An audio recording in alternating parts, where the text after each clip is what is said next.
The first alarms sounded in the outer provinces of the Galactic Empire, far from the core worlds where senators debated trade quotas and admirals polished medals earned generations ago. At first, the alerts were dismissed as sensor ghosts, echoes of dark matter tides, subspace reflections, or the countless anomalies that plagued long-range observation.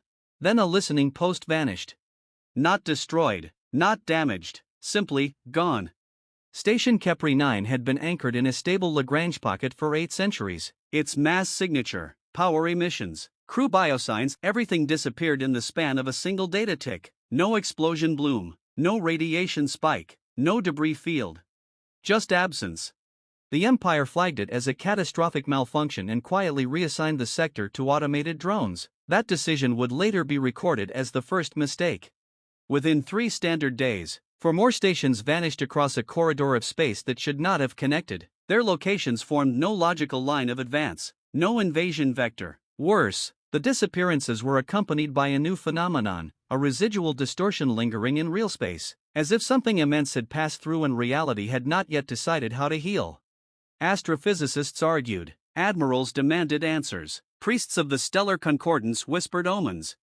Then the mysterious vessel ignited its drive. Every sensor array within 30 light-years screamed as spacetime folded inward, not tearing like a conventional jump, but compressing, densifying, until gravity itself howled. The distortion resolved into a shape that should not have been possible, a vessel longer than some moons, angular yet smooth, matte black yet devouring light. No transponder, no emissions, no known materials. The Galactic Empire panicked. This was not supposed to happen, not after 10,000 years of dominance. Not after the unification wars had crushed every rival civilization or absorbed them into the Imperial order, not after the galaxy had been mapped, categorized, and tamed. Emergency sessions were called in the Senate sphere, fleets were recalled from border pacification campaigns, ancient contingency protocols, some so old they existed only as ceremonial scripts, were dusted off and executed. The Empire broadcast a universal challenge on every diplomatic and military band. This is Imperial space, identify yourself. The vessel did not respond. Instead, it moved. It did not accelerate in any way Imperial physics recognized. There was no thrust plume, no inertial curve. One moment it occupied a coordinate. The next, it was somewhere else, closer to the core. Every move violated energy conservation laws so thoroughly that several academies attempted to revoke their own accreditation in protest. As it passed through a minor trade system, the system's star dimmed. Not eclipsed, not occluded. Dimmed. Its fusion rate dropped by 3% for precisely 11 seconds, then returned to normal. That alone would have justified a scientific summit. Instead, it was recorded as a footnote in a growing list of horrors. The Empire deployed its first response fleet, 72 capital ships, each bristling with planet-cracking weaponry. They formed a containment cordon and issued a final warning.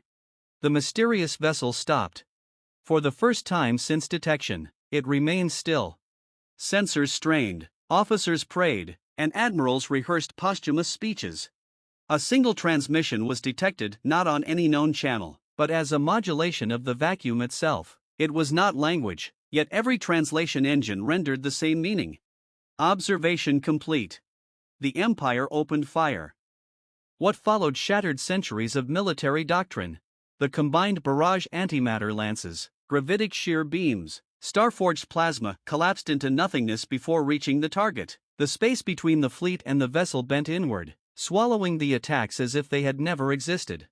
Then the vessel responded. It did not fire a weapon. It altered constants.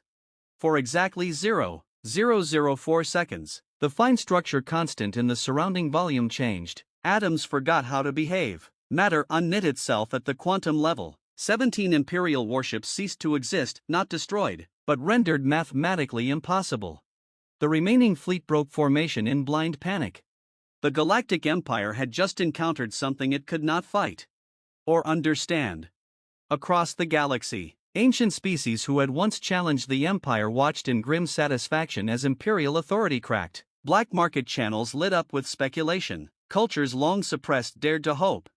And in hidden archives, sealed by edicts older than the Empire itself, forbidden records were accessed.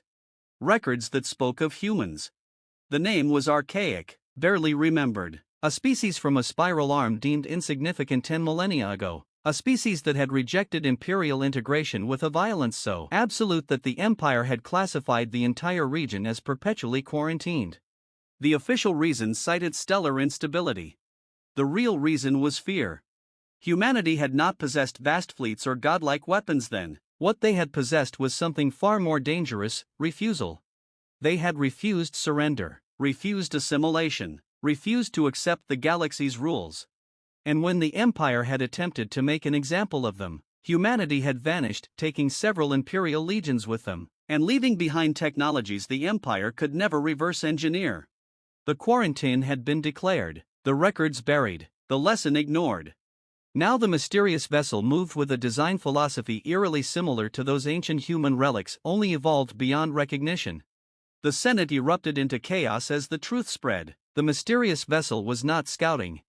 It was measuring, mapping, evaluating.